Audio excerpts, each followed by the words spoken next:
Hoje, eu pensei de falar um pouco sobre um livro mais conhecido, A Insustentável Leveza de Ser, do Milan Kundera. Tô um pouco sem voz também, mas enfim. É um daqueles livros que é muito conhecido, é muito amado, é muito falado, e que eu acho que, assim como um apoiador no campo de centeio, acho que vale o hype. Eu acho que, tipo, faz sentido muitas pessoas amarem esse livro, e não acho que isso banaliza o livro. Às vezes tem gente que tem essas ideias de, se uma coisa é muito amada, então não sei se é tão bom. É muito amado e eu achei muito bom. Eu já li esse livro 2 vezes e nas 2 vezes eu amei. Tem muitas coisas que poderiam ser ditas. Eu vou falar de algumas, assim, né? Não vou conseguir falar de tudo sobre o porquê esse livro é tão interessante. Mas alguns pontos que me marcaram mais, né? Primeiro, assim, acho que é interessante explicar o título dele. Porque enquanto que em outros livros a gente em nenhum momento tem uma explicação muito clara de por que o título é aquele, tu deduz, enfim, ou alguns outros livros em que tu entende o título mais pro final, como é no Apanhador do Campo de Centeio, que tem um momento bem no final em que tu entende o título e que é muito legal. Na Insustentável Leveza do Ser acontece o oposto, em que o primeiro capítulo é só sobre o narrador nos explicando um pouco essa teoria, não sei se chamar de teoria, mas essa visão do mundo que ele tem em relação ao peso e à leveza. Então, antes de explicar isso, assim, um parênteses, esse é um livro que tem um narrador muito presente. E depois eu percebi que isso é uma característica dos livros do Kundera, porque depois de ler esse livro eu li uns 7 em sequência dele, porque eu curti tanto que eu queria entender mais esse autor e amei muitos, achei mais ou menos outros, mas assim, no geral, eu vi que o Kundera, ele normalmente tem um narrador muito ativo e um narrador que em poucos livros eu encontrei narradores dessa forma, assim. Acho que na Virginia Woolf aparece também em Orlando, em alguns outros, assim, mas que é um narrador filosófico. Então ele é um narrador que ele tá nos contando a história, só que ao mesmo tempo ele para a história em alguns momentos e fica pensando sobre o que está acontecendo. E fica criando algumas teorias sobre as relações humanas. Daí ele nos conta alguns casos de tipo, na história, naquele ano aconteceu tal coisa, daquela forma. Então, em vários momentos, esse narrador nos tira da história e ele vai enriquecendo a história com algumas análises dele e com mais informações e coisas do mundo e referências e tal. E isso é muito legal, assim, eu amei isso. Porque tu te envolve muito, além de te envolver muito com os personagens, tu te envolve muito com esse narrador que vai criando conexões e vai refletindo, e várias coisas ele só deixa como uma pergunta aberta. Não é que ele responde tudo, tem coisas que ele só nos deixa com uma pergunta assim, tipo, e aquilo, né? E daí volta pra história. Então, sei lá, é um narrador muito legal, assim, que vai analisando o comportamento humano. E no primeiro capítulo desse livro, ele já começa com esse narrador nos trazendo algumas filosofadas em relação ao que seria ter peso e ter leveza na vida.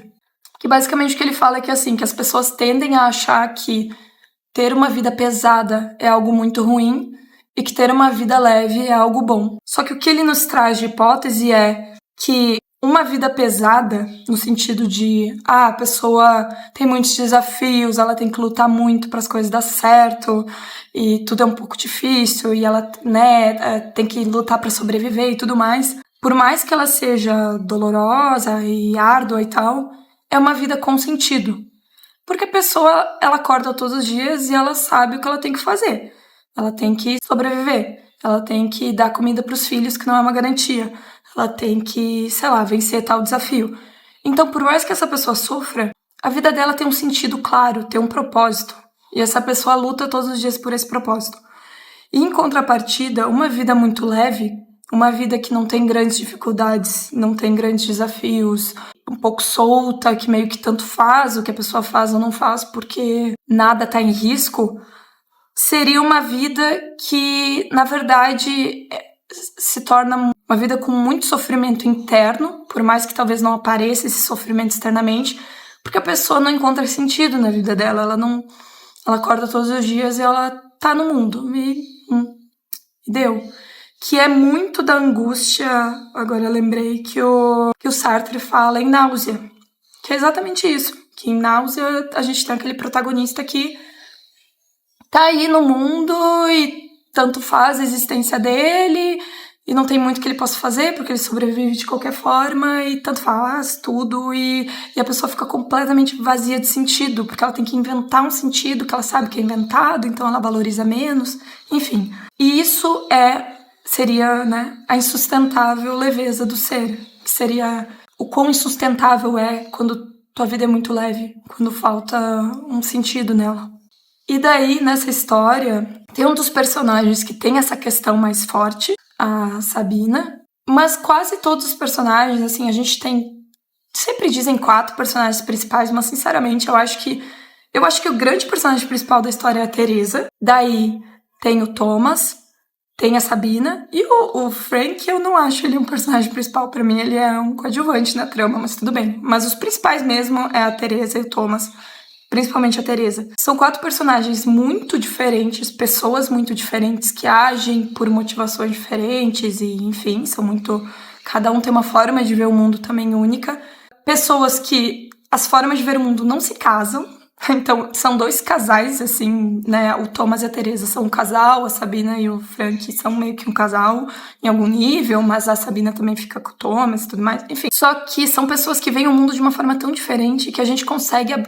Acompanhando essas histórias e esses romances e tal, a gente também vê o quanto elas não se entendem, o quanto elas têm dificuldade de se traduzir para as outras, o quanto acontecem falhas de comunicação que mudam a vida das pessoas e o quanto as pessoas estão unidas por coisas que cada uma pensou algo diferente e toda a complexidade que é as relações humanas e tentar entender o outro e tentar se conectar com o outro e também se entender por que eu desejo o que eu desejo, porque eu não desejo a outra coisa que eu acho que eu deveria desejar e tudo mais. Então é um livro muito interessante sobre relações humanas, porque a gente vai acompanhando esses casais, vai acompanhando as análises reflexivas do nosso narrador. Um livro super bonito, super bem escrito, com várias frases lindas, assim, que te fazem refletir. E também tem toda a questão do comunismo em Praga, nos anos 70, se eu não me engano, 60, por aí. E como foi também estar nessa doutrina totalitária e tudo que aconteceu naquela época, de as pessoas querendo ver o que estava acontecendo e algumas não querendo, umas ficando cegas, as outras não e tudo mais. Tem várias, que nem eu disse, assim, tem muitas coisas que daria pra falar sobre esse livro, assim, ele é um livro muito rico. Mas eu acho que o suco é esse, assim. E em relação, porque eu falei, né, porque eu acho que a Teresa é o personagem principal, por mais que a gente acompanhe ela e o Thomas quase na mesma medida, e a Sabina chega lá um momento em que a gente acompanha bastante ela, e inclusive a Sabina, eu sinto que é quem mais está relacionada ao título do livro e à questão principal e tudo mais. A Teresa é a única que a gente tem informações mais completas sobre a infância dela e sobre a mãe dela, a família dela, como ela cresceu. Então eu sinto que é um personagem que tá mais redondo, porque os outros personagens a gente vê o que eles fazem, a gente entende que eles são assim hoje, mas a gente não sabe exatamente por que eles se tornaram assim. A gente sabe em profundidade quem eles já são. E a Teresa é muito interessante acompanhar por que ela se tornou assim. E fica muito claro a forma como ela é hoje, ser um reflexo de como ela foi criada e ser uma resposta a isso. Então eu sinto que foi o personagem que pra mim ficou o mais redondo, porque tu entende tudo, assim, o começo da vida dela até a vida adulta dela, o que ela passou, o que ela se tornou. E é o meu personagem que é o preferido, é o que eu mais gosto. Mas enfim. E enfim, é um livro muito lindo, que nem eu falei, assim, pra quem gosta de comportamento é maravilhoso, e toda a parte em Praga é muito linda, e tu entendendo essa cultura, esse momento histórico, como isso também afeta a vida das pessoas, e como cada pessoa responde de formas diferentes a isso. Enfim, é um livro realmente muito especial, que eu acho que faz muito sentido ele ser famoso da forma que ele é, e que realmente, quanto mais pessoas lerem, melhor, porque é um grande livro, uma grande leitura. E é isso. Então, né, a Insustentável Leveza do Ser, do Milan Kundera.